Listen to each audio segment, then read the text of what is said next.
Sebelum melanjutkan, jangan lupa subscribe dulu. Terima kasih. Bab 364, Hadiah Selangit untuk putrinya. Mengetahui bahwa Jordan akan pergi ke tempat Lauren pagi-pagi sekali untuk mengunjungi Clue, Chris sengaja memilih untuk membawa mereka ke tempat yang hanya bisa dimasuki oleh anggota papan atas. Dia jelas-jelas ingin mempermalukan Jordan. Jika Jordan tidak menguping Brett tadi malam dan jika Brett tidak meninggalkan brankas, Jordan pasti berdiri di luar toko. Dia harus menatap putrinya dengan rendah hati dari luar toko sementara ditolak masuk. Dia akan malu seperti saat Clue membayar ongkos taksinya kemarin. Chris menjadi marah dan membentak, beraninya kau mengatakan bahwa statusku lebih rendah darimu. Kau orang yang tidak punya uang, tidakkah kau tahu cara melihat dirimu di cermin? Apa statusmu saat ini? Beraninya kau berbicara kepadaku seperti ini. Kalau dulu Chris pasti masih berhati-hati terhadap Jordan, tapi sekarang aset Jordan sudah dibekukan dan dia dikendalikan oleh keluarga Howard, Chris tidak perlu takut lagi padanya. Pada saat itu, Lauren menghampiri dan berkata, baiklah, berhentilah berdebat, teman-teman. Bukankah Clue adalah bintang hari ini? Bukankah kalian berdua keluar dengan maksud untuk menemaninya hari ini? Chris melirik Clue dan berkata sambil tersenyum, ya, ulang tahun Clue 2 hari lagi. Aku sengaja membawa Clue ke sini hari ini untuk memilih hadiah untuknya. Jordan Stelle, kamu harus tahu bahwa Faux Wars adalah Hermes dari toko mainan dan hanya barang-barang di sini yang cukup bagus untuk Clue. Sayangnya, Anda tidak mampu membeli semua barang di sini. Chris tidak tahu bagaimana Jordan mendapatkan anggota Super Diamond, High Plus P, tetapi dia yakin itu bukan milik Jordan. Bahkan jika dia punya, itu tidak ada gunanya.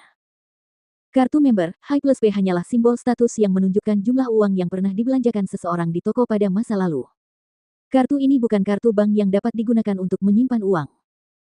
Terlebih lagi, aset Jordan telah dibekukan, jadi Chris memperkirakan tidak mungkin dia mampu membeli mainan apapun di sini, yang masing-masing harganya mudah mencapai ribuan dolar. Chris berkata kepada staf itu dengan arogan, rekomendasikan kami beberapa mainan yang cocok untuk anak perempuan. Staf tersebut tidak menanggapi permintaannya dan malah berkata, Tuan Heng, mengapa saya tidak memanggil asisten penjualan lain untuk melayani Anda?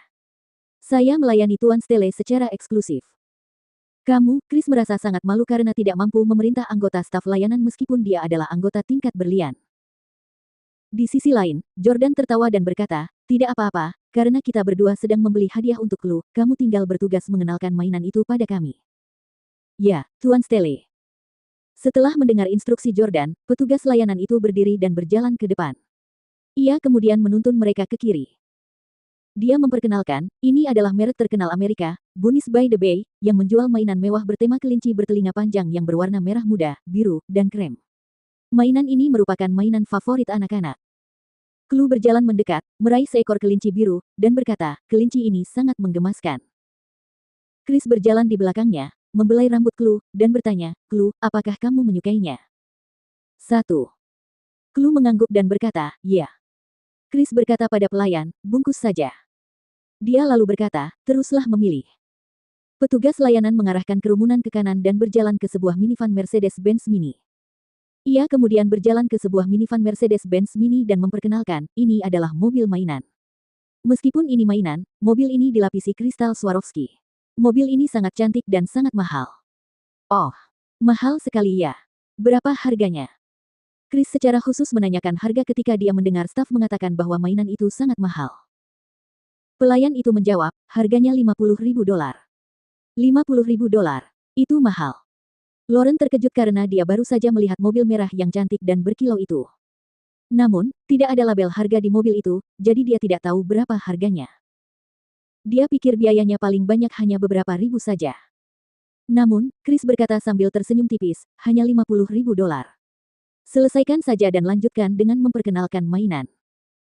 Petugas layanan terus menuntun mereka ke prajurit yang berkilauan dan berkata, ini adalah patung prajurit yang dihiasi dengan kristal Swarovski, tetapi harganya relatif lebih murah. Harganya hanya $5.000. Hanya $5.000. Kata Chris dengan nada meremehkan, tidak ingin membelinya karena menurutnya harganya terlalu murah.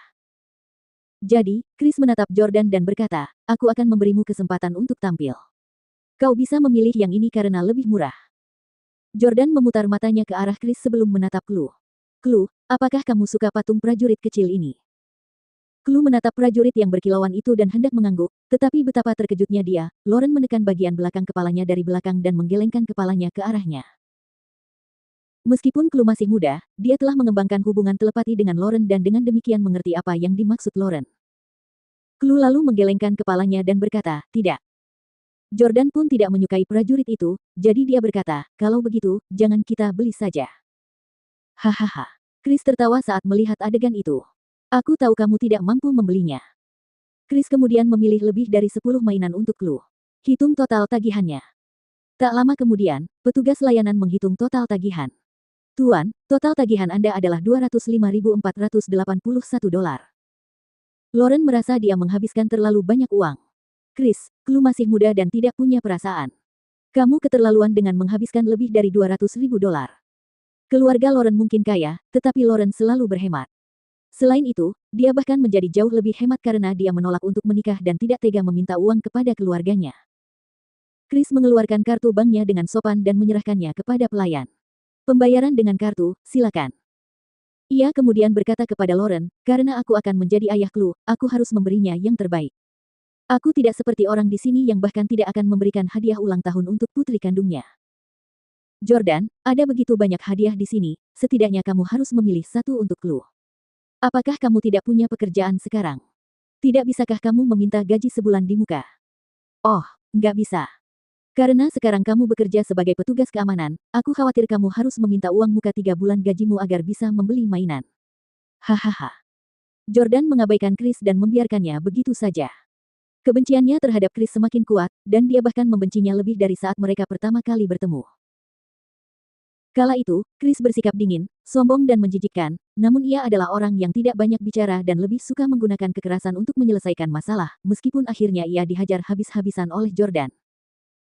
Namun, sejak Chris tahu bahwa ia tidak bisa mengalahkan Jordan, ia menjadi lebih banyak bicara, terutama setelah mengetahui bahwa Jordan sudah terpuruk. Ia mencoba segala cara untuk menjatuhkan Jordan.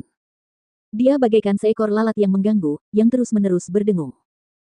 Jordan menatap Clue, mengangkat kantong plastik target di tangannya dan berkata kepadanya, Clue, ayah membelikanmu hadiah. Baru saat itulah Chris menyadari tas di tangan Jordan, dan dia segera berkata dengan nada menghina di wajahnya, target. Toko orang miskin itu yang mainannya tidak pernah berharga lebih dari $20. Kau benar-benar memberi Clue hadiah yang murah. Tanpa mengucapkan sepatah kata pun, Jordan mengeluarkan tas berisi boneka beruang yang bernilai $2,2 juta. Begitu dia mengeluarkannya, semua orang di toko tercengang.